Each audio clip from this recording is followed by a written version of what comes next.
इस अध्याय का शुरुआत इस प्रकार से होता है कि बिकॉज ये अंत लीला चल रही है, जब चैतन्य महाप्रभु ने एक प्रकार से पूर्ण रूप से जगन्नाथपुरी में ही रहने का निश्चय किए हुए हैं, तो इसलिए जगन्नाथपुरी को छोड़कर कहीं इधर उधर जाया नहीं करते थे। और जगन्नाथपुरी में भी अपने जो स्थान है गंभीरा, जो कि काशी मिश्रा का आंगन है, तो वहाँ पर गंभीरा में ही चैतन्य महाप्रभु रहा करते थे। एंड चैतन्य महाप्रभु का कमरा इतना बड़ा था जितना कि ये डाइनिंग टेबल है। डाइनिंग टेबल को अगर 2 गुना कर दिया जाए, बस उतना ही बड़ा चैतन्य महाप्रभु कमरा था। आप सोचो कि पूर्ण पुरुषोत्तम भगवान जो है उतना बड़ा कमरा में रह रहे हैं, उतने बड़ा कमरा में रहा करते थे।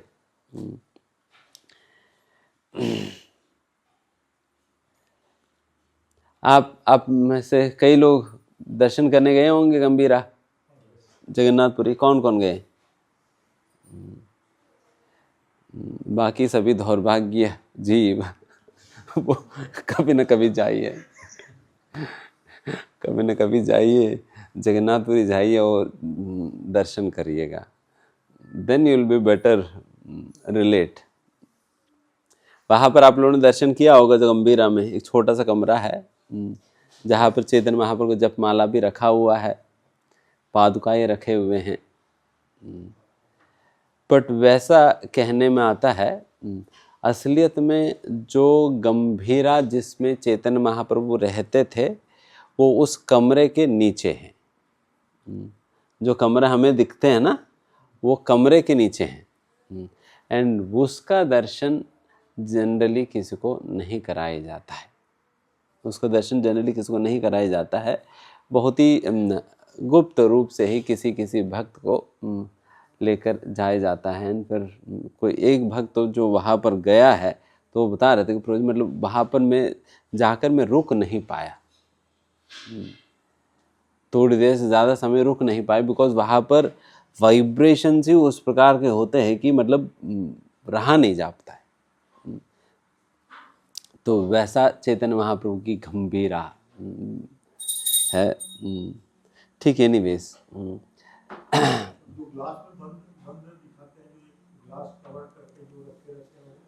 नहीं वो उनका जपमाला और उनको पादुकाएं वहाँ पर, उनकी वस्त्र जपमाला और पादुकाएं वगैरह वहाँ पर रखा हुआ है, ग्लास में कवर करके रखा हुआ है, दर्शन करने टच नहीं कर सकते, ऐसा है। ऐसी अवस्था में चैतन्य महाप्रभु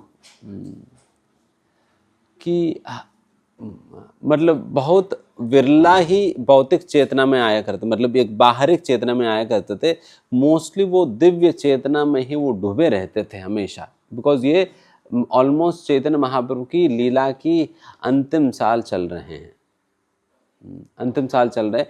बिकॉज चैतन्य महाप्रभु प्राकृतिक विविध कारण है ना, तो उन विविध कारणों में से एक कारण तो यह है कि श्रीमती राधा रानी का प्रेम की आस्वादन करना और राधा रानी का प्रेम को समझना, तो ये भी एक कारण थे ना। तो उस कारण की पूर्ति चैतन्य महाप्रभु ने जगन्नाथपुरी में अपनी अंत लीला के दौरान किया है। बाकी जीवन काल में चैतन्य महाप्रभु ने अपनी प्राकृतिक का जो एक्सटर्नल रीजन, जो बहिरंग कारण है, उन सारे कारणों को पूरा किया करते थे। जैसा धर्म की प्रचार करना, नाम संकीर्तन करना, दक्षिण भारत में जाकर नाम संकीर्तन करके सभी लोगों को भक्त बनाना, तो यह सारा कार्य जो है चैतन्य महाप्रभु अपनी आदि मध्य लीला के दौरान चैतन्य महाप्रभु ने यह सारा संपन्न कर लिया। बट चैतन्य महाप्रभु प्राकृतिक के जो आंतरंगिक जो कारण है, उन सारे आंतरंगिक कारणों की पुश या पूर्ति चैतन्य महाप्रभु ने अपने अंत लीला के दौरान किए थे, जब चैतन्य महाप्रभु इस प्रकार से जगन्नाथपुरी में रहा करते थे। एंड उस समय अक्सर चैतन्य महाप्रभु हमेशा एक भावावेश में ही रहा करते थे। एंड वैसा चैतन्य महाप्रभु को कोई संभाल नहीं पाते थे, किसी को मतलब संभाला नहीं जाता था चैतन्य महाप्रभु को। एंड उस अवस्था में चैतन्य महाप्रभु के साथ हमेशा 2 लोग हुआ करते थे, एक तो रामानंद राय और दूसरा स्वरूप दामोदर। रामानंद राय और स्वरूप दामोदर ये हमेशा चैतन्य महाप्रभु के साथ हुआ करते थे, और चैतन्य महाप्रभु की भाव के अनुरूप ये दोनों जो है चैतन्य महाप्रभु की हृदय में क्या चल रहे वो सारा समझ पाते थे ये लोग। बाकी सभी लोग तो बाहर बाहर देख पाते थे, पर चैतन्य महाप्रभु की आंतरंगिक क्या भावना है ये लोग समझ पाते थे। उस आंतरंगिक भावनाओं को समझकर रामानंद राय जो है उसका उस भाव को और पुष्ट करने हेतु कुछ वैसा शास्त्रों से श्लोकाएं गाया करते थे। एंड वो श्लोकाएं जब चैतन्य महाप्रभु सुनते थे देन उनकी जो भावावेश है वो और पुष्ट हो जाता था। एंड फिर रामानंद राय जो है श्लोकाएं गाते थे एंड स्वरूप दामोदर जो है वो गीत गाया करते थे। वो गीत गाया करते थे, विद्यापति का गीत, गीत गोविंद से कुछ गा लिया, तो उस प्रकार से इस प्रकार के भजन इत्यादि गा गा कर चैतन्य महाप्रभु के भाव को और पुष्ट किया करते थे। तो इस प्रकार से ये जो रामानंद राय और ये जो स्वरूप दामोदर ये कोई और नहीं है, श्रीमती राधा रानी के साथ हमेशा जैसा ललिता और विशाखा सखी रहती है उसी प्रकार से जो चैतन्य महाप्रभु जो कि राधा के भाव में ही है, तो वैसे चैतन्य महाप्रभु को मदद करने ललिता और विशाखा ही रामानंद राय और स्वरूप दामोदर के रूप में प्रकट होते हैं। और राधा रानी भी जब भगवान श्री कृष्ण की विरह की व्यथा में जब अत्यंत भावावेश में आ जाती थी, ऐसा समय आता था कि श्रीमती राधा रानी बिल्कुल लिटरली मरने वाली हो जाती थी। एंड उस अवस्था में श्रीमती राधा रानी को जान बचाने की कार्य ललिता सखी किया करती थी।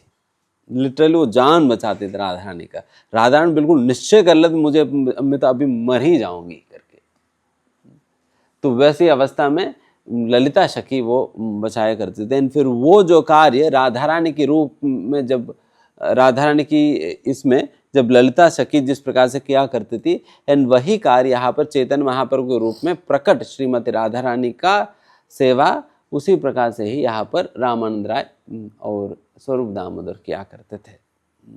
तो वैसा इसकी वर्णन शुरुआत में आता है। फिर उसके उपरांत रघुनाथ दास गोस्वामी से चैतन्य महाप्रभु की मुलाकात किस प्रकार से हुई है तो उसका वर्णन आता है। आप सभी लोगों के पास मोबाइल है ना? अभी एक काम करेंगे, करेंगे मेरे साथ, नींद वींद सारा उड़ जाएगी।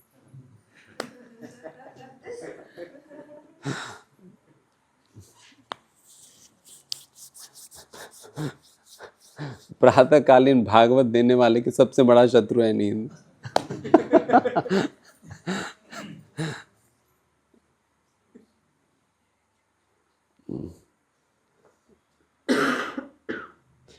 कथा करने के साथ साथ उनको लोगों को जगा कर रखना भी पड़ता है। तो अभी क्या करेंगे, आप लोग हमारे साथ साथ श्लोकाएं गाएंगे। तो अभी आप सभी लोग निकालिए चैतन्य चरितामृत अंतलीला 6वां अध्याय की 12वां shloka.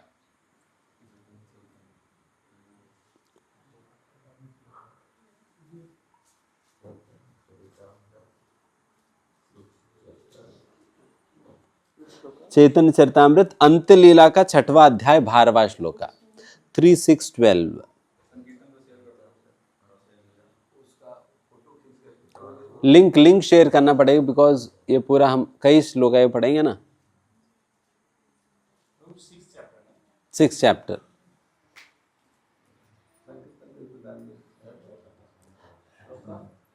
Three 6:12 6th chapter 12th shloka.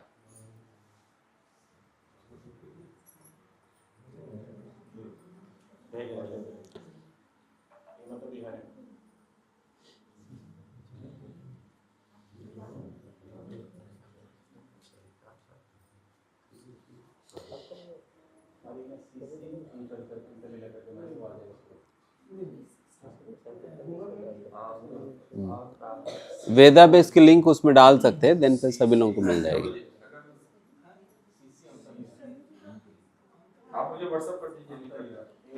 नहीं, मैं तो ऐप में मैंने खोला।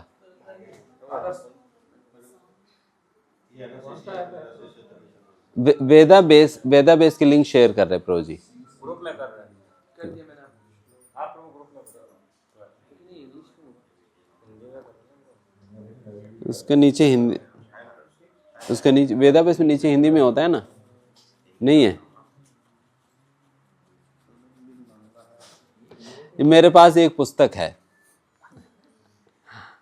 इसमें कुछ लोग देख सकते हैं, बिकॉज मैं तो मोबाइल से पढ़ ही रहा हूँ। हाँ,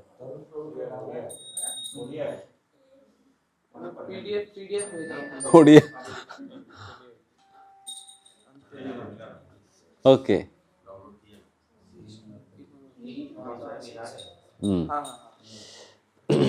तो मैं पढ़ूंगा, मेरे पीछे पीछे आप पढ़िएगा।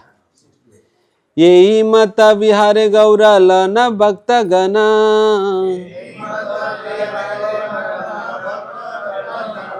रघुनाथ मिलना ये बेसुन भक्त गना।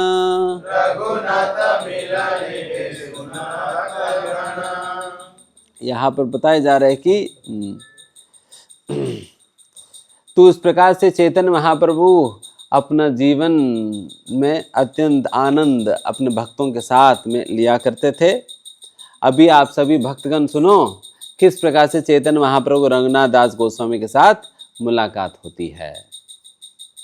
सुनिए। पूर्वे शांति पूरे रघुनाथ या बे आइला,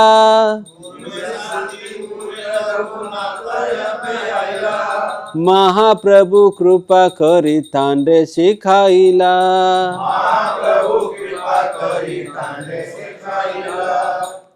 जब रघुनाथ दास गोस्वामी अपने पारिवारिक जीवन में थे और वैसा पारिवारिक जीवन में होते हुए चैतन्य महाप्रभु से जब मिलने जाते हैं रघुनाथ दास गोस्वामी, ये कहाँ पर मिले थे? शांतिपुर में मिले थे। देन चैतन्य महाप्रभु ने बहुत महत्वपूर्ण निर्देशन जो है रघुनाथ दास गोस्वामी को देते हैं। समझ में आया सभी को? तो ये निर्देशन जो भी चैतन्य महाप्रभु रघुनाथ दास गोस्वामी को देते हैं, एंड रघुनाथ दास गोस्वामी के जो कार्यकलाप भी आप देखना, आप भी, हम पता नहीं हमारे पास कितना समय है, तो जितना भी समय है वो वहाँ तक बढ़ेंगे पूरा तो नहीं कर पाएंगे। बहुत महत्वपूर्ण है, खास करके गृहस्थों के लिए। प्रभु र शिक्षा ते हो निज घरे आया, मरकट वैराग्य छाड़ी हैला विषयी प्राया।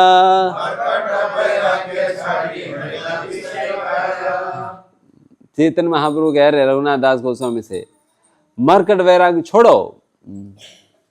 मतलब मरकट वैराग्य मतलब बंदर की तरह जो तुम्हारे वैराग्य को जो प्रकट कर रहे हैं वो वैराग्य छोड़ दो। वो बंदर वाली वैराग्य है, उसका कोई भाव नहीं है। प्रभु र शिक्षा ते हो निज घरे आया।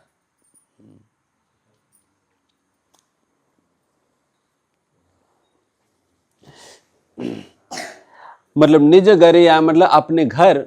चैतन्य महाप्रभु की आज्ञा सुनकर रघुनाथ दास गोस्वामी पुनः अपने घर वापस लौटते हैं, एंड एग्जैक्टली ऐसा कार्य करने लगते हैं जैसा कि एक भौतिक कर्मी व्यक्ति जिस प्रकार से कार्य करने लगता है, उसी प्रकार के कार्य रघुनाथ दास गोस्वामी करने लगते। बिकॉज चैतन्य महाप्रभु ने उनसे कहा कि मरकट वैराग्य छाड़ी छोड़ दो। मरकट वैराग्य मतलब समझते हैं आप लोग? बंदर की वैराग्य है। बंदर अपने बच्चे को जो है अपने चार उसमें लगा के रखता है, अगर उसका बच्चा उसको छोड़ देता है, गिर जाता है, तो वहाँ दोबारा ये तो समर्पण के संबंध में कहा जाता है। बट ये जो मैं बता रहा हूँ ये वैराग्य के संबंध में। देखिए, बंदर से बढ़कर वैरागी कौन है? पूरा जीवन तो उनके जंगल में बीत जाता है। आज ये वाली पेड़, कल को दूसरा पेड़, एंड बेचारों कुछ कपड़ा उपड़ा भी नहीं पहनती। खाती क्या है? कंदमूल फल खाती है। तभी बताओ कि बंदर से बढ़कर कोई सन्यासी है फिर? बंदर से बढ़कर कोई सन्यासी नहीं है ना, क्योंकि फल कंदमूल फल खाती, कंदमूल फल खाती है, और कपड़ा भी नहीं है। और फिर एक बार एक पेड़ के नीचे, दूसरी बार दूसरे पेड़ के नीचे, इसी प्रकार से चलती है। बट फिर भी क्या बंदर कोई वैरागी है? इतना कुछ होने के बावजूद भी उनकी कितने सारे पत्नियां होती है और कितने सारे बच्चे होते हैं। दिखने के लिए लगता है कि बंदर बहुत बड़ा वैराग्य है, बट काम का वैराग्य नहीं है, देखने में वैराग्य है। तो ऐसा वैराग्य जो कि दिखने में वैराग्य लगता है बट असलियत में वैराग्य नहीं होता है, वैसा वैराग्य को मर्कट वैराग्य कहा जाता है। समझ में आई भी बात? तो इसलिए यहाँ पर चैतन्य महाप्रभु कह रहे हैं कि रघुनाथ दास गोस्वामी से तुम ज्यादा वैराग्य दिखाओ मत, दिखाओ मत, ये मर्कट वैराग्य है। इसलिए चैतन्य महाप्रभु ने रघुनाथ दास गोस्वामी जब चैतन्य महाप्रभु के पास आकर कहा कि मुझे तो नहीं रहना घर वर में, मुझे छोड़ना है, मुझे निकलना है वहां से, मुझे आपके साथ चलना है। देन चैतन्य महाप्रभु कहा कि अब मेरे साथ नहीं चलेंगे, अब घर वापस लौटो करके चैतन्य महाप्रभु उनको, जो व्यक्ति घर छोड़कर महाप्रभु के पास गए, फिर उनको घर वापस लौटा दिया चैतन्य महाप्रभु। अभी देखिएगा, भीतरे वैराग्य बाहिरे करे सर्व, भीतरे वैराग्य बाहिरे करे सर्व कर्मा,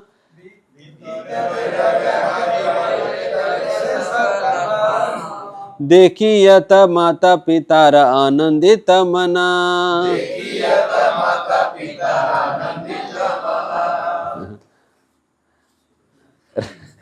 रघुनाथ दास गोस्वामी भीतर वैराग्य, अपने अंदर ही अंदर वैराग्य को धारण कर किए थे। भीतर वैराग्य, अपने मन ही मन, अपने अंतर्गत में ही वो उन्होंने वैराग्य को धारण किया। और पारिवारिक जीवन में रहते हुए भी वो वैराग्य की पालन कर रहे हैं। कैसे पालन कर रहे हैं? भीतर। समस्या है कि जब पारिवारिक जीवन में आप वैराग्य बाहर प्रकट करने लगेंगे ना, तब समस्या शुरू हो जाएगी, तब समस्या शुरू हो जाएगी। एंड रघुनाथ दास गोस्वामी पहले यही करते थे, खूब अच्छा से वो वैराग्य को बाहर प्रकट कर लेते थे, जिसकी वजह से समस्या हो जाती थी। माता पिता परेशान, पत्नी परेशान, एंड फिर सारे खानदानी परेशान है। अरे ये क्या निकला है, इतना सारा संपत्ति हमने इकट्ठा कर रखा है, इनके लिए तो हमने सारा इकट्ठा किया, और फिर ये तो ऐसा वैरागी बाबा बन गया, तभी क्या करे? तो बेचारे वो सभी परेशान हो गए। तो तभी यहाँ पर बताया जा रहा है कि आप बाहर वैराग्य प्रकट मत करो, भीतर ही भीतर हमें वैराग्य तो होना ही है। बिकॉज वैराग्य हुए बिना कोई भक्ति नहीं कर सकता, भक्ति नहीं कर सकता है, तो वैराग्य तो होना ही होगा। बट यहाँ पर महाप्रभु ने ऐसा शिक्षा दिया रघुनाथ दास गोस्वामी को, जिससे रघुनाथ दास गोस्वामी जो है भीतरी वैराग्य को धारण कर लिया पारिवारिक जीवन में रहते हुए भी। एंड फिर कहते हैं कि वो बाहर अपना वैराग्य को प्रकट नहीं किया। एंड फिर कहते हैं कि रघुनाथ दास गोस्वामी ऐसा कार्य, बाहरिक तौर पर ऐसा कार्य करने लगे जैसा कि एक साधारण कर्मी व्यक्ति कार्य करता हो। एक साधारण कर्मी जिस प्रकार से कार्य करता है, एग्जैक्टली उसी प्रकार से रघुनाथ दास गोस्वामी काम करने लगे। एंड इसे देखकर क्या हुआ, माता पिता खूब खुश हो गए। अरे मेरा बेटा, हमने सोचा कि मेरा बेटा पागल हो गया, अभी ठीक हो गया।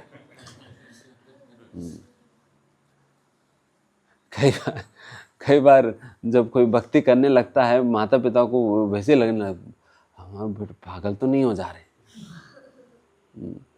जैसे जब हम भी जब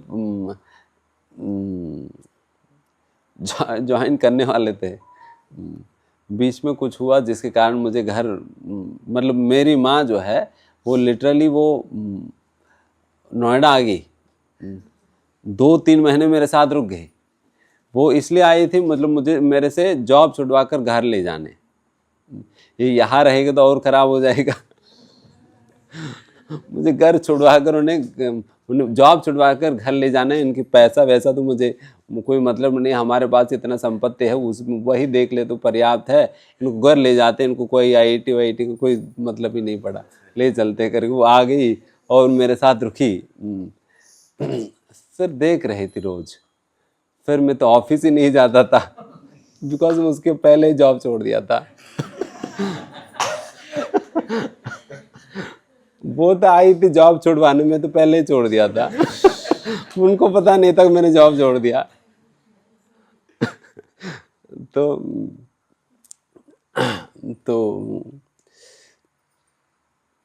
इस प्रकार से फिर घर ले गई।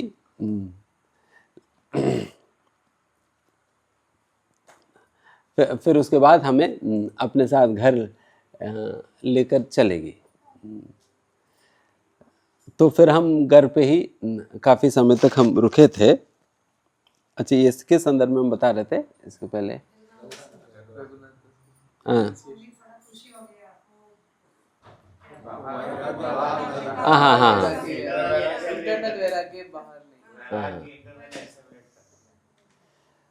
हाँ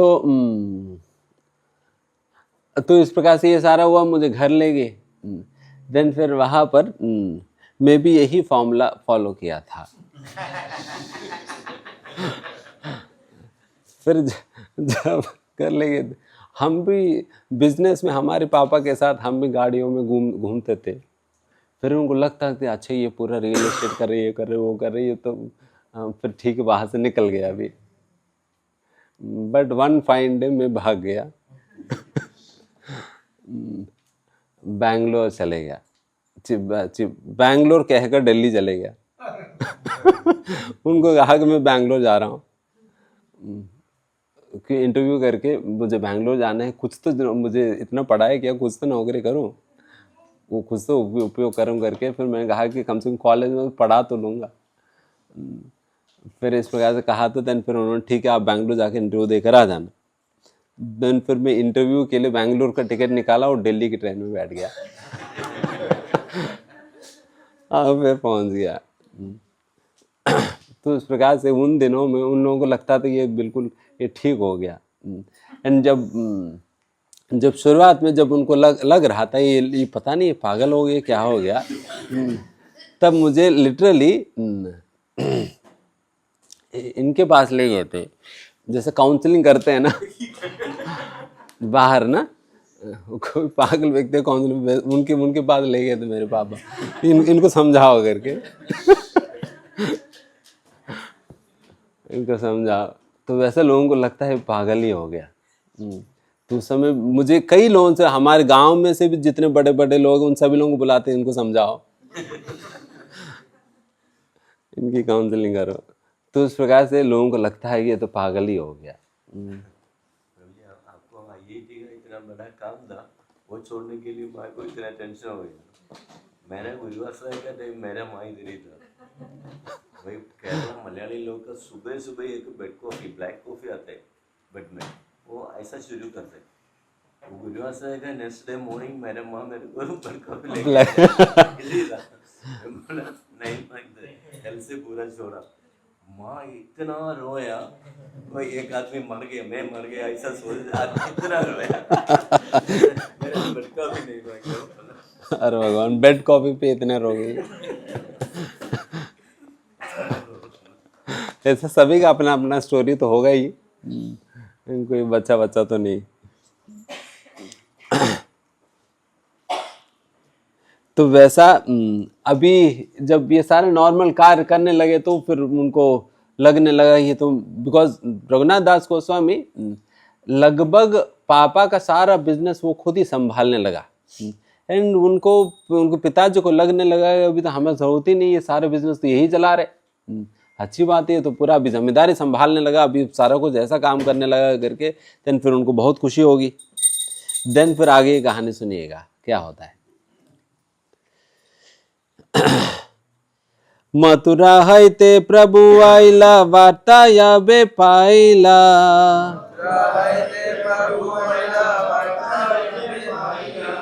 प्रभु पाशा चली बारे उद्योगा करिला।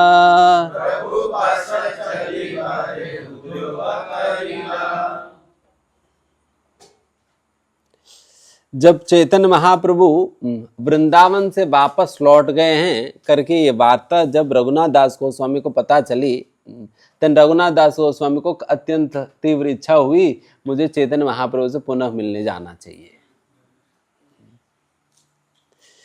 हे न काले मुलुकेरा एकम लेच अधिकारी,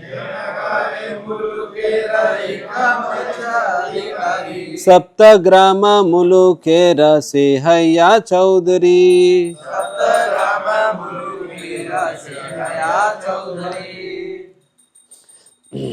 एंड उन दिनों में, बिकॉज उस समय तो मुगल के राज्य चल रहा था ना, फिर सारे कर वसूल करने में, टैक्स वसूल करने वाला वगैरह वो मुस्लिम हुआ करते जनरली।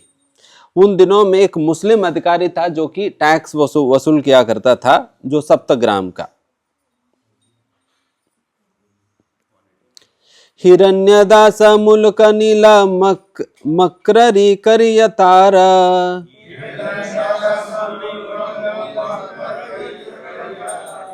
अधिकार गेला मरे से देखिया।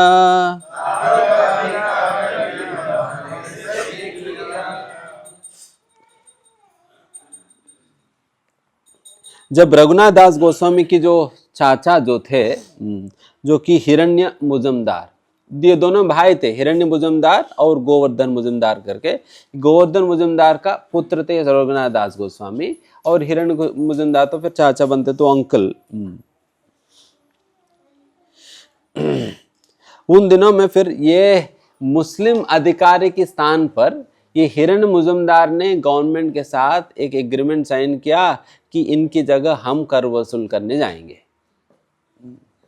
तो इनको हिरण्य मुजमदार का भी कॉन्ट्रैक्ट मिल गया, सप्तग्राम की पूरा कर वसूल, टैक्स वसूल करने की उनको पूरा कॉन्ट्रैक्ट मिल जाता है। एंड इस प्रकार से ये मुस्लिम का, ये जो मुस्लिम का उनकी पद छूट गया ना, कर वसूल करने का पद छूट गया, तो उसके कारण इनको ये हिरण्य मुजमदार को लेकर खूब ईर्ष्या था। अरे मेरी पद इसने ले लिया, इनकी काफी ईर्ष्या होने लगी।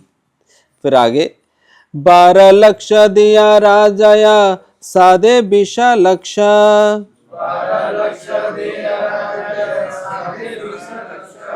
सेतरु किचु न पान हैला प्रतिपक्ष।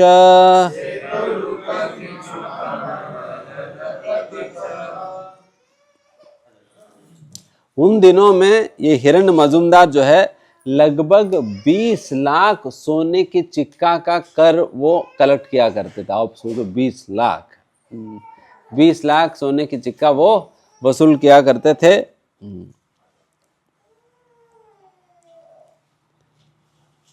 बट उसमें वो 15 लाख गवर्नमेंट को पे करते थे। बचा कितना?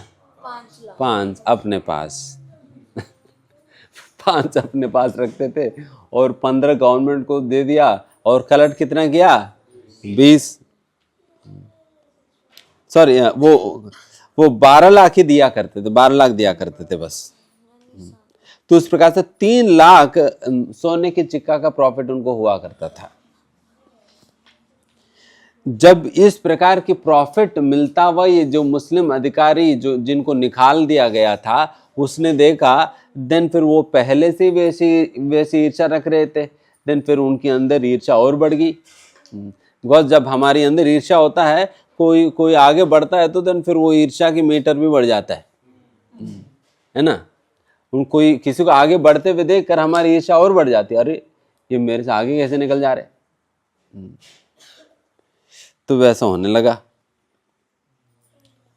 ये सारे देखकर वो और शत्रु बन गया। राजा गरे कैफियत दिया उजरे अनिला,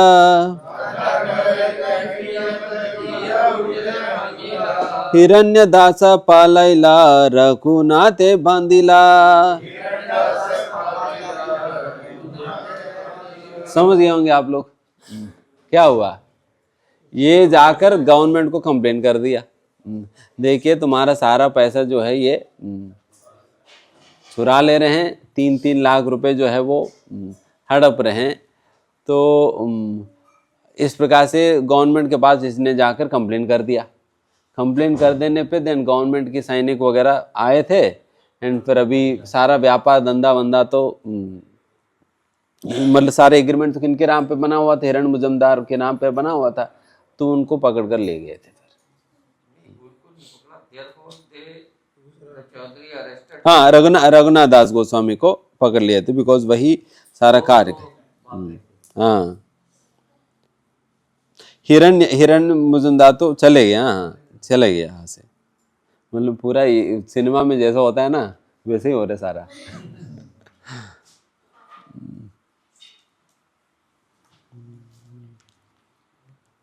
हिरण मुजुमदार नहीं होने के कारण फिर रघुनाथ दास गोस्वामी को अरेस्ट करके ले गए। प्रतिदिन रघुनाथे करय बत्सनाम, बापा जे तारा आना नहे पाई बायातना।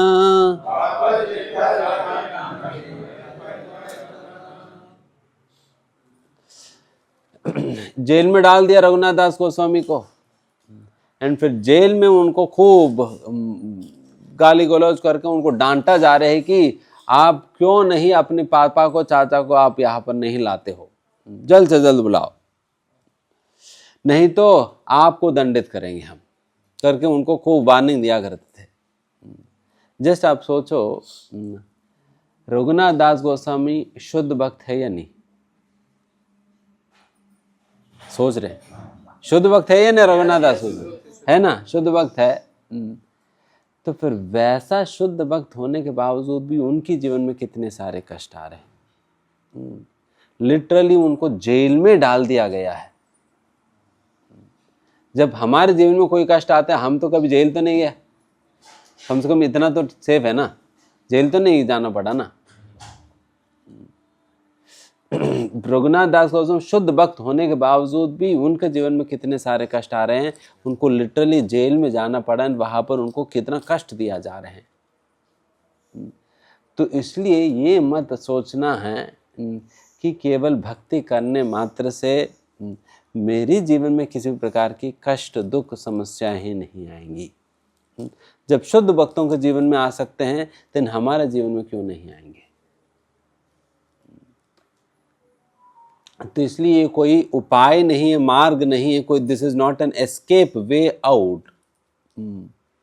ये कोई भक्ति, ये कोई एस्केप वे नहीं है हम अपने कर्म फलों से भाग सके। बट बात तो है कि कर्म फल छूट, बट ये भी तो कहा जाता है ना कर्म फल छूट कट जाता है पूरा। ऐसे भी कहते हैं कि भगवान के नाम लेने पर न जाने पता नहीं कितने सारे तुम्हारा कर्म, कितने जन्मों का कर्म पूरा कट जाता है। इतने सारे कर्म कट जाते हैं तो फिर ये दुख क्यों मिल रहे? फिर कट गया तो फिर क्यों दुख मिल रहा है? समझ में आ रही बात मेरी? बिकॉज कर्म फल भी 3 प्रकार के होते हैं।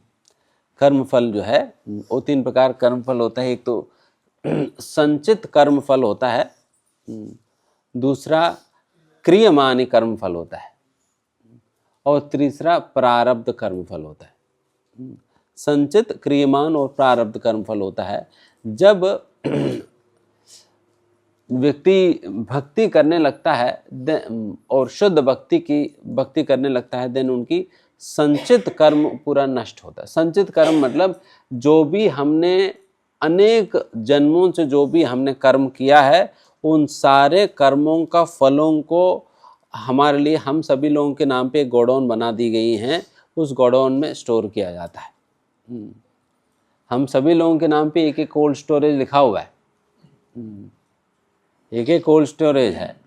सो इन सो XYZ के नाम पे एक कोल्ड स्टोरेज, बेटे के नाम पे एक, पत्नी के नाम पे एक, सभी का अपना अपना इंडिविजुअल है।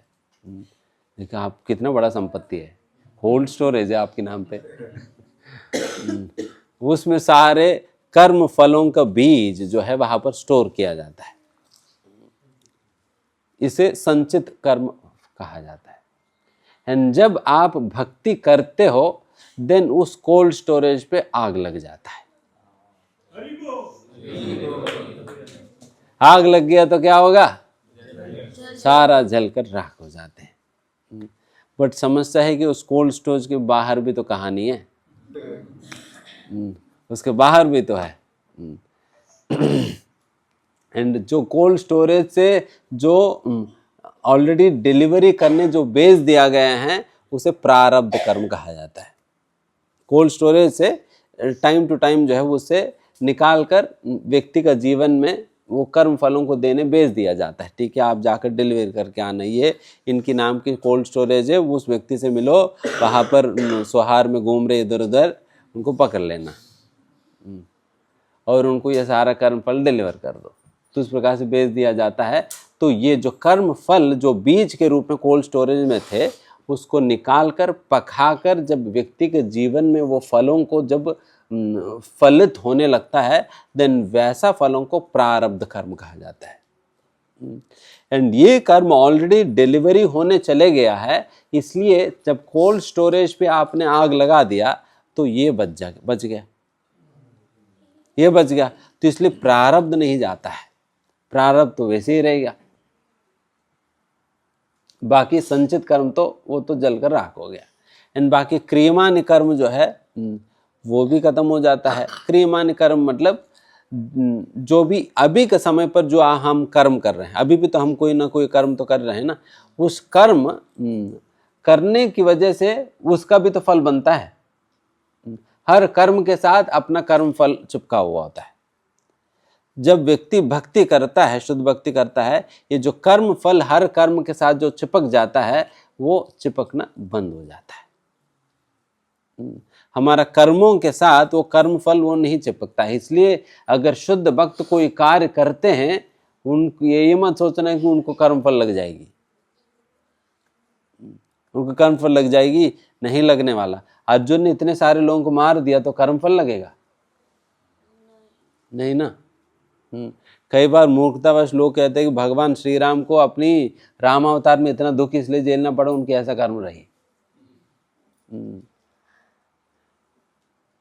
तो कर्मफल चिपकता ही नहीं तो फिर क्या कर्मफल रहेगा? कर्मफल चिपकता ही नहीं। तो इसलिए वो कर्म क्रियमान्य कर्म जो इन अभी के वक्त जो कर्म हो रहे हैं तो कर्म फलों से भी वो मुक्त हो गया। बट क्या रह गया? प्रारब्ध रह गया। प्रारब्ध रह गए। ये प्रारब्ध इतना आसानी से जाता नहीं है। ये प्रारब्ध जो है इतना आसानी से जाता नहीं है, ये बिल्कुल व्यक्ति को हिला कर ही रखेगी। ये प्रारब्ध कर्म भी ये वैसा 3 रूपों में प्रकट होता है, जाति के रूप में, आयु के रूप में और भोग के रूप में प्रकट होता है। जाति, आयु और भोग के रूप में ये प्रारब्ध कर्म जो है हमारे जीवन में प्रकट होता है। इसलिए साधारणतः किसी व्यक्ति का जाति जो है वो निश्चित ही रहता है, वो बदलता नहीं है। और जितना भोगने के लिए आपको निर्धारित की गई उतना तो हमें भोगत नहीं होता है। एंड जितना आयु आपके लिए निर्धारित की गई उतना ही आयु आपका रहेगा। तो इस प्रकार से ये तीनों प्रारब्ध कर्म की वजह से मिलता है, तो तीनों फिक्स्ड होते हैं। हरे कृष्ण क्षमा नामाष्टकम में बता रहे हैं कि यद ब्रह्मा साक्षात कृत्या निष्ठयापि विनाशयामाति विना न भोगे अपेति नाम अस्फुरे न तत्ते प्रारब्ध कर्मेति विरोति वेद। तो इसमें बता रहे हैं कि हे पवित्र भगवान के नाम, वेद घोषित करते हैं कि जो प्रारब्ध कर्म ब्रह्मा के प्रत्यक्ष अनुभव के बावजूद भी उसके फल का अनुभव किए बिना नष्ट नहीं होता, वह आपके जीवन पर प्रकट होने मात्र से ही दूर हो जाता है। तो ये फिर ये क्या है? फिर ये तो उल्टा हो गया। फिर तो इसी पे मैं आ रहा हूँ, इसी को समझाएंगे। टाइम कम तो यही तो इसमें यह है कि प्रारब्ध कर्म इतना आसानी से वो नष्ट नहीं होता है, नहीं होता है प्रारब्ध कर्म। बट फिर भी इसका हल है, ऐसा नहीं कि उसका हल नहीं है, उसका हल है। उसके लिए एक पर्याय यही है, बिल्कुल एक निष्ठ होकर भजन करना। एक निष्ठ होकर भजन करना मतलब सिंगल पॉइंटेड फोकस के साथ भजन करना। समझ में आ रही बात? बिल्कुल single pointed focus, there is nothing here and there, all is attention, focus and absorption is just bhajan. उनका जीवन में और कुछ रहा ही नहीं, कुछ और करने, उनका पूरा ध्यान केंद्रित है केवल अपनी भजन पे बस। इस प्रकार के जो एकनिष्ठ भजन जब व्यक्ति करने लगता है, देन प्रारब्ध कर्म नष्ट नहीं होता है। तब क्या होता है प्रारब्ध कर्म? बिकॉज प्रारब्ध कर्म ये केवल भूख कर ही निकलते हैं। बट इस केस में जब एक निष्ठ भजन जब कोई करने लगता है, तब क्या होता है कि हमारा सारा प्रारब्ध कर्म की बंटवारा होता है, बंटवारा होता है। एंड अभी बताइए, अभी बताऊंगा कि किन की हिस्से में क्या आएगी। बंटवारा मतलब समझते हैं आप लोग? जैसा पिता की संपत्ति बच्चों में बांट दिया जाता है, तो उसी प्रकार से ही ये जो एक निष्ठ भजन जो कर रहे हैं, उनकी जो प्रारब्ध कर्म की बंटवारा होता है। अभी आप ध्यान से सुनना कि किन की हिस्से में क्या आने वाली है। आपका भी हिस्से में कुछ आता है तो देख लेना। कहते हैं कि एक निष्ठ भजन करने वाले प्रारब्ध कर्म में ये दो प्रकार का है ना, कि एक तो पुण्य कर्म होते हैं एंड दूसरा पाप होते हैं। फिर कहते हैं जितने भी प्रारब्ध में जो पाप फलों को प्रदान करने वाले जो पाप कर्म हैं, वो सारे उन लोगों के हिस्से में चले जाती है जो कि उस भक्त से द्वेष करते हैं। समझ में आई बात? जो भी उस भक्त से द्वेष करता है उनके हिस्से में चले जाते, उनके खाते में ट्रांसफर हो गया, अकाउंट ट्रांसफर कर दिया, ठीक है, ये सारा चीजें उनके हिस्से में चले जाए। तो आप सोचना कि हम अगर किसी से द्वेष कर रहे हैं एंड वो एक निष्ठ भजन करने लगा, देन हमारा गोलमाल हो जाएगी। एंड जितने भी पुण्य कर्म हैं, पुण्य कर्म है, उसका दो प्रकार से डिस्पोजल होता है। एक तो यदि जो एक निष्ठ भजन कर रहे हैं उनके अंदर थोड़ा बहुत भौतिक इच्छाएं रह गई, हल्का सा भौतिक इच्छाएं रही, उनको बहुत दाम तो जाना तो था, बट उनको लगता है कि वैसा हल्का सा हम स्वर्ग भी देखते हुए चलते हैं ना, जाना तो बहुत दाम है ही, बट स्वर्ग भी तो देख कर चलते हैं करके अगर उनकी मन में इच्छा आ गई, देन स्वर्ग जन लोग तपोलोक जाने में तो वो कुछ पुण्य कर्म लगेगा, देन फिर वो अपना पॉकेट में ही रखा हुआ है, ठीक है, वो पुण्य कर्म उनके पास रह जाता है, जिसके कारण वो थोड़ा सा स्वर्ग इत्यादि घूमते घूमते वो भगवतधाम जाएगा। नहीं तो कुछ और भौतिक इच्छा, भौतिक चीज़ प्राप्त करने की इच्छा है तो देन फिर वो प्राप्त करने के लिए वो यूटिलाइज हो जाता है। एंड यदि उनके अंदर वैसा कोई भौतिक इच्छा नहीं रहा, देन फिर क्या होता है, ये जो प्रारब्ध की ये जो पुण्य कर्म है, वो सारा पुण्य कर्म लेकर आपके सारे रिश्तेदारों में, मित्रों में बांट दिया जाएगी। भाई साहब तुम लोग ले लेना, उन लोगों को बांट दिया जाता है। तो उस प्रकार से द्वेष करने वालों को क्या मिलेगा? उनके हिस्से में सारे पाप मिल जाएंगे। एंड जो रिलेटिव्स एंड मित्र इत्यादि लोग हैं उनको क्या मिलेगा? सारे पुण्य मिल जाएंगे। अगर यदि हमारे ही कुछ इच्छाएं बचा हुआ है तो फिर क्या होगा? वो उसी में सारे कंज्यूम होंगे फिर। तो उस प्रकार से ये प्रारब्ध कर्म जो है वो नष्ट नहीं होता है, बल्कि ये भोग कर निकाल दिया जाता है। हो सकता है ये अन्यों को मिल जाता है, ये उस प्रकार से बंटवारा हो जाता है। तो उस प्रकार से ये प्रारब्ध कर्म निकलता है। प्रारब्ध कर्म जो है अपने रिश्तेदारों में ही बन जाता है, उसमें दो बात, हाँ, पुण्य और पाप है ना। जो भी आपसे द्वेष करते हैं उनको सारा पाप चले जाएगी। एंड जो आपके रिश्तेदार मित्र है उनके बीच में पुण्य की बंटवारा हो जाएगी। या नहीं तो आपके अंदर कोई भौतिक इच्छा है तो उस भौतिक इच्छा को पूर्ति करने में वो सारा पुण्य कर्म कंज्यूम हो जाएंगे। तो इस प्रकार से प्रारब्ध कर्म तब निकलता है जब व्यक्ति एक निष्ठ भजन करता है, जैसा हम लोग करते हैं ना।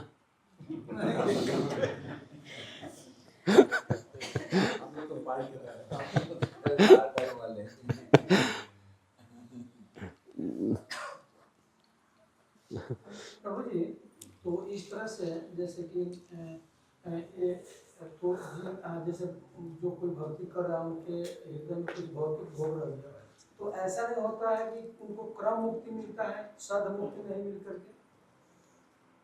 क्रम मुक्ति, हाँ यस, मतलब वही है कि व्यक्तिगत जिस प्रकार के भजन उसी हिसाब से उनको समय लगेगा, समय लगेगा। अगर भौतिक इच्छाएं मेंटेन करते हुए अगर कोई भजन करे तो फिर वो भजन फलित होने में तो समय लगेगा ना। भजन फलित होने में समय लग जाएगी वैसा। इसलिए बिल्कुल भौतिक इच्छाओं से रहित होकर व्यक्ति को भजन करनी चाहिए। यदि थोड़ा बहुत भौतिक इच्छाएं रहते भी है, फिर भी अगर कोई एक शुद्ध भक्त के निर्देशन में यदि बिल्कुल लगकर भजन करता है ना, देन फिर भौतिक इच्छाएं होने के बावजूद भी वो आगे निकल जाता है, बिकॉज ये हमारी क्षमता नहीं है। तो शुद्ध भक्त हमें खींच लेते हैं, तो हम निकल जाते हैं, नहीं तो हम मुश्किल पड़ जाता है।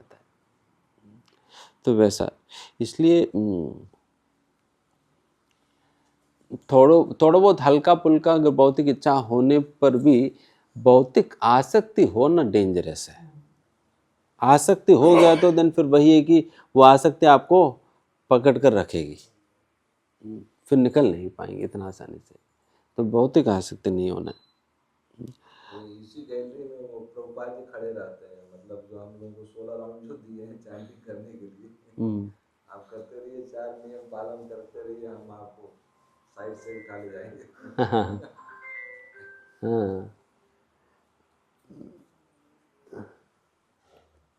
वही ना, निश्चित प्रभुपाद जी हमारी उद्धार तो करेंगे, बट उसके लिए वही है कि श्रील प्रभुपाद जी पे उस प्रकार की श्रद्धा रखते हुए श्रील प्रभुपाद जी के द्वारा कही गई एक एक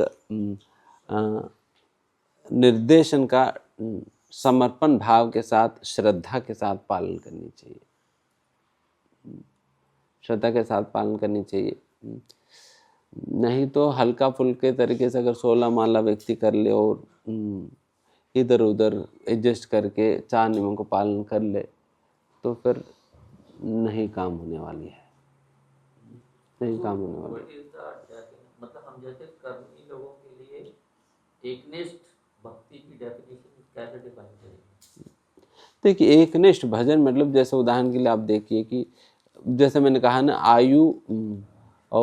आयु भोग और जाति, ये 3 प्रारब्ध की वजह से मिलता है। ये 3 बदलने लगता है जब वो एक व्यक्ति एक निष्ठ भजन करता है। जैसा मार्कंडेय ऋषि, वैसा तो मार्कंडेय ऋषि नॉर्मल तरीके से उनको मर जाना था, बट फिर भी उन्होंने ऐसा भजन किया जिसके बल स्वरूप आपने देखा कि मार्कंडेय ऋषि की आयु कितना लंबा हो गया, ब्रह्मा जी से भी बढ़कर उनकी आयु हो गया। हाँ, 10 ब्रह्मा का पीरियड समाप्त होगा तब उनका एक दिन होगा, हाँ, जो 5 साल तक जिएंगे शिव के। तो वैसा उनका इतना कुछ बढ़ जाता है। एंड वैसे तो ये एक परिणाम है एक निष्ठ भजन करने का। एंड हमारी जो साधक अवस्था में, तो इसलिए हमारी भजन जो है वो अभी एक निष्ठ भजन की स्तर का तो नहीं माना जा सकता है, या वो स्तर पे है नहीं। इसलिए हम लोगों को जो है प्रारब्ध कर्म से इतना आसानी से हम मुक्त नहीं हो सकते। हम वो संचित वाली स्टेज पे भी हम जब गुरु की अटूट आश्रय जब लेने लगेंगे, देन फिर ये संचित कर्म जो है वो नष्ट होता है। बिल्कुल पक्का आश्रय जब लिया किसी ने, देन फिर ये संचित कर्म और ये क्रियमान कर्म नष्ट हो जाता है। आश्रय लेने के बाद जब व्यक्ति एक निष्ठ भजन करता है, देन फिर ये प्रारब्ध भी इस प्रकार से चले जाने लगते हैं। तो वैसा एक निष्ठ भजन का मतलब ये होता है कि एक वैसा सेंस में अगर कहा जाए, कम से कम व्यक्ति अनंत निवृत्ति को पार करके निष्ठा के स्तर पे पहुंचना होगा। निष्ठा के स्तर पे पहुंचना होगा। निष्ठा युक्त भजन जो है वो फिर एक निष्ठ भजन होगा। तो उसमें क्या है कि निष्ठा भी 5 विषयों में निष्ठा होता है। निष्ठा मतलब फर्म कन्विक्शन या दृढ़ श्रद्धा है। एंड ये दृढ़ श्रद्धा ये 5 चीज़ों में होती है। तो इन 5 विषयों पर जब हमारा दृढ़, जैसा कि उदाहरण के लिए 5 में से एक तुलसी महारानी है, जब जो निष्ठा के स्तर पे पहुंचता है उनके तुलसी महारानी पे बिल्कुल श्रद्धा जुड़ जाता है। तुलसी महारानी कोई, बिकॉज अभी तो हमें वैसे ही लगता है, बट तुलसी महारानी जैसा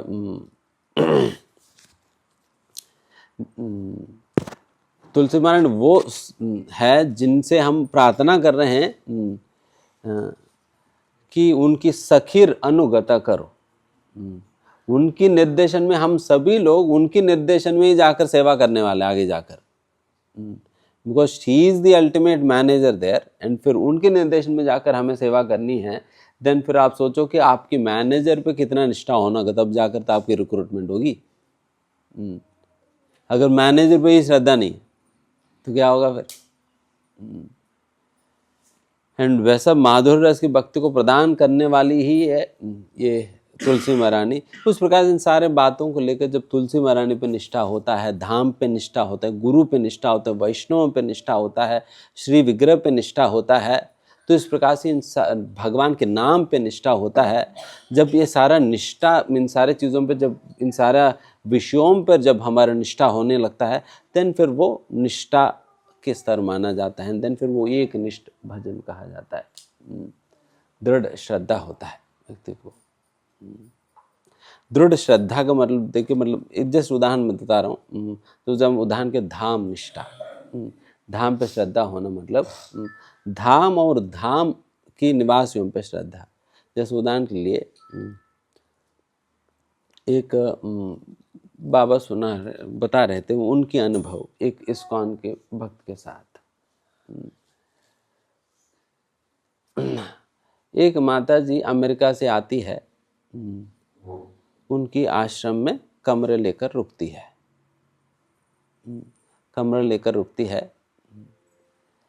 रुकने के बाद फिर कई दिन तक वो तीर्थ भ्रमण इत्यादि करती है, भजन करती है, सारा कुछ हो गया। कुछ समय के बाद देन फिर उनको वापस अमेरिका लौटना था। तो बैग पैक कर लिया। तो बैग पैक करके फिर अमेरिका चले जाती है। वृंदावन से दिल्ली, दिल्ली से फ्लाइट लेकर वो अमेरिका पहुंच जाती है। अमेरिका घर चलेगी। अपने घर जाने के बाद देन फिर उसने अपना पेटी खोला। समझ में अभी है तक? पेटी खोला तो पेटी में एक छिपकली रह गई। फिर उनको लगा कि ये छिपकली कहाँ से आई। तो छिपकली तो जिस कमरे में मैं वृंदावन में रहता था वही का तो नहीं। देन फिर उन्होंने सोचा तो फिर याद आया कि अरे मैं जिस कमरे में रहता था वहाँ तो छिपकली था, वही छिपकली जो है मेरे पेट में घुस गई एंड उस छिपकली को मैं यहाँ ले आई। देन फिर वो बेचारी वो सोचने लगी ये तो वृंदावन की छिपकली है, और फिर वृंदावन की छिपकली को मैं कहाँ अमेरिका में म्लेच्छ देश में लेकर आ गई। और मेरे से इस ब्रजवासी के प्रति कितनी बड़ी अपराध हो गया, कितना बड़ा अपराध हो गया इस ब्रजवासी के प्रति। इस प्रकार के अपराध करके मेरी भक्ति तो नहीं चलने वाली है, मुझे तुरंत इस अपराध को ठीक करना है करके सोचकर वो माता जी वापस वृंदावन के लिए टिकट निकालती है तुरंत। फिर वापस वो अमेरिका से दिल्ली, दिल्ली से फिर वृंदावन, वृंदावन में फिर आकर फिर वापस उसी कमरे में जाती है। देन वो बाबा देखकर पूछ, आप 3 दिन पहले तो गई थी। देन फिर उस माता जी ने कहा, हाँ महाराज जी, मतलब 3 दिन पहले तो गई तो थी, बट मैं जब मैं जो सूटकेस में पैक करके ले गया था, उस सूटकेस में छिपकली रह गई। ये छिपकली तो वृंदावन की है, व्रजवासी है छिपकली, इसलिए उस व्रजवासी को वापस व्रज में छोड़ने आई हूँ। जब इनकी श्रद्धा, जब मतलब आप सोचो कि उनकी वृंदावन पे कितना श्रद्धा है कि वो वापस वहाँ से यहाँ आई केवल छिपकली छोड़ने। छिपकली छोड़ती है, वापस बैक करके वापस अमेरिका के लिए टिकट निकाल कर जाती है। तो ये हुआ ना धाम निष्ठा।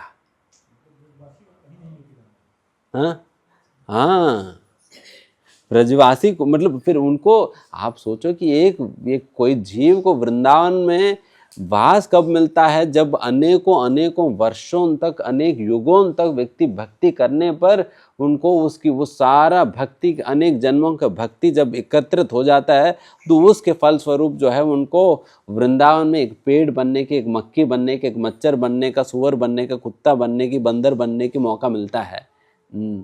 एंड वैसा छिपकली को आप अगर वैसे ही छिपकली मानकर अगर ले जाएं, देन ये तो उनका इतना बड़ा भाग्य जो मिला है, आपने ऐसे ही उखाड़ दिया उसे। कभी कभी वृंदावन में कथा सुनते बैठे बैठे हम घास उखाड़ते हैं। बेचारे उसने न जाने पता नहीं कितने जन्मों का तपस्या करके उनको घास बनने के मौका मिला। आप कथा सुनते सुनते नींद आ रहे करके उखाड़ कर फेंक दिया, बस हो गया। हो गया, 1 सेकेंड में आपने खत्म कर दिया उनकी सारा तपस्या बेचारा।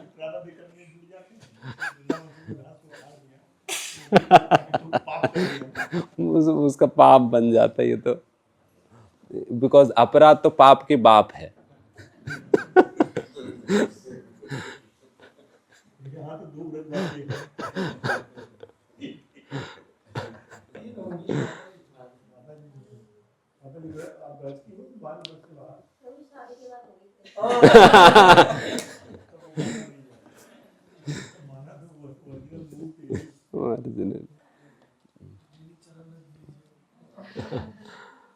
तो उस प्रकार से वृंदावन पे वैसा निष्ठा है।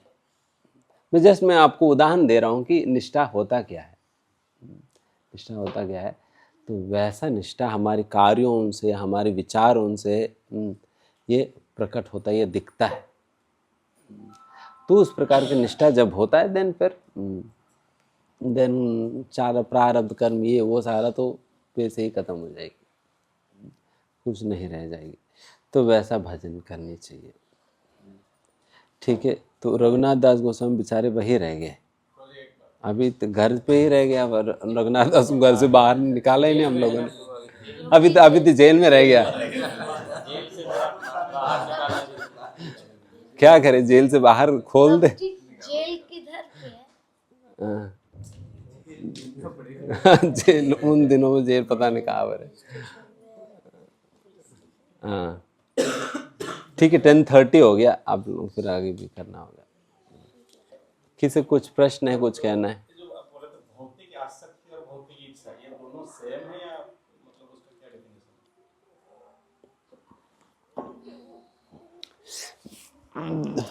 वैसा तो कहा जाए, इस श्लोक में कहते हैं कि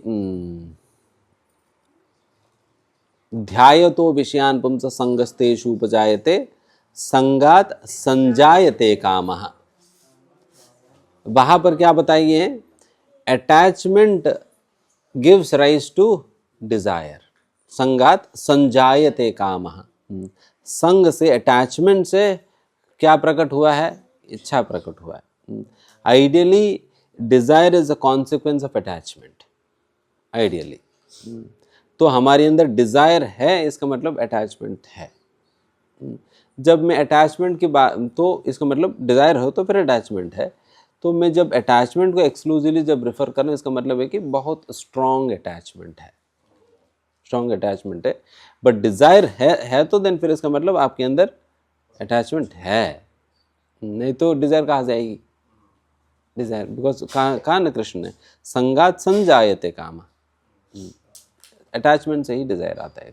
तो डिज़ायर है तो अटैचमेंट है, बट मेरी कहना है कि डिज़ायर बहुत स्ट्रॉन्ग डिज़ायर नहीं, हल्का फुल्का डिज़ायर है, जो कि इसका मतलब इतना स्ट्रॉन्ग अटैचमेंट नहीं है।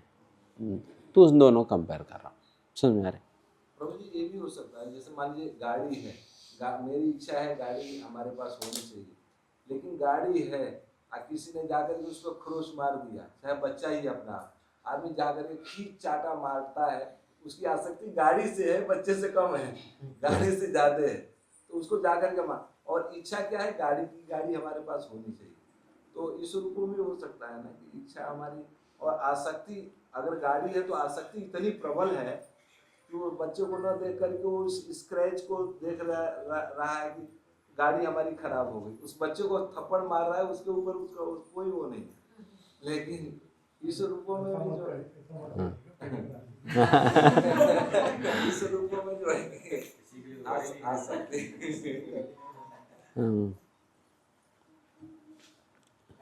आसक्ति मतलब आ सकती है, जा नहीं सकती उसी को आसक्ति कहा जाता है। ये आ सकती है बट ये जा नहीं सकती है, इतना आसानी से जाती नहीं है। इसका क्या प्रैक्टिकली क्या होना चाहिए? हाउ टू आसक्ति इज देयर, देन उसको क्या सॉल्यूशन? शुद्ध भक्ति में ही अगर है तो भक्ति में जोड़िए, भक्ति में अगर ये चीज है, देखिए आसक्ति यदि है, तो आसक्ति यदि है तो फिर आसक्ति का क्या पर्याय यही है कि देखिए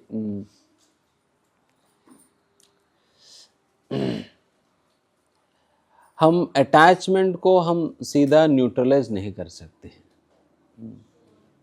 तो बेहतर है कि अटैचमेंट को चैनलाइज करना, अटैचमेंट्स को चैनलाइज करना ज़्यादा हमारे लिए फीजिबल होता है। एंड अटैचमेंट को चैनलाइज करने का मतलब ये होता है कि जो भी हमारी जिससे भी हम अटैच्ड है उन्हें ज़्यादा कॉन्शियसली भगवान के सेवा में उपयोग करनी चाहिए, ज़्यादा कॉन्शियसली भगवान की सेवा में उपयोग करनी चाहिए। मान लीजिए कोई गाड़ी से ज़्यादा आसक्त है, देन गाड़ी को थोड़ा ज़्यादा आप कृष्ण की सेवा में लगा दो, भगवान सेवा में लो, अरे फिर गाड़ी को ज़्यादा सेवा में लगाना है। तो इस प्रकार से जिससे भी ज़्यादा अटैचमेंट है उसको ज़्यादा हम कृष्ण की सेवा में लगाने पर धीमे धीमे हमारे अंदर उन चीज़ों के प्रति जो आसक्ति जो है वो मिनिमाइज होने लगता है, मिनिमाइज होने लगता है। तो वैसा करना होगा। एंड दूसरा ये भी है कि भक्ति परेशानो भावर विरक्तिरन्यत्र च, तो इसमें बताया जाता है कि जैसा जैसा हमारे अंदर भगवान की प्रति अटैचमेंट को बढ़ाने पे ऑटोमेटिकली बाकी अन्य विषयों के प्रति अटैचमेंट वो है ख़त्म होने लगता है। हम अगर बाकी चीज़ों के प्रति अटैचमेंट को ख़त्म करने का प्रयास करने पे वो अटैचमेंट ख़त्म नहीं होता, तो उससे बेहतर है कि कृष्ण के प्रति हमारी आसक्ति बढ़ाई जाए, उसको बढ़ाने पर ऑटोमेटिकली ये ख़त्म हो जाएगी। इसलिए ही हमें भक्ति में आने के बाद शुरुआत में हमें नियमों के विषय में बताया नहीं जाता है। पहले माला तो करो, मांस खा रहे कोई बात नहीं माला करो, सिगरेट पीते हो माला करो। हम ये नहीं कहते सिगरेट मत पी, तो दारू मत पीना, मांस नहीं खाना, हम ये नहीं कहते, माला करो, प्रभुपाद जी की पुस्तक पढ़ो, माला करो, क्लासेस में आओ। हम करनी चीज़ों पे ज़्यादा हम जोर देते हैं, आप ये करो करो करके। वो ये करता रहेगा ना, वो आप बोले बिना ही वो अपने आप ही छोड़ देगा। वो अपने आप ही छोड़ देगा, नशा छोड़ देगा, ये छोड़ देगा, वो छोड़ देगा, वो खुद ही छोड़ देगा। हमें अलग से बोलने की जरूरत ही नहीं पड़ता, बिकॉज उनको भगवान ही भक्ति करते करते उनको ऐसा रस देते हैं कि विषया निवर्तन्ते निराहारस्य देहिना रसो वध्यम रसोप्यस्य परम दृष्ट्वा निवर्तते। तो वो ऊंचा स्वाद मिलने के कारण वो सारा निम्न चीज़ों को वैसे ही छोड़ देगा।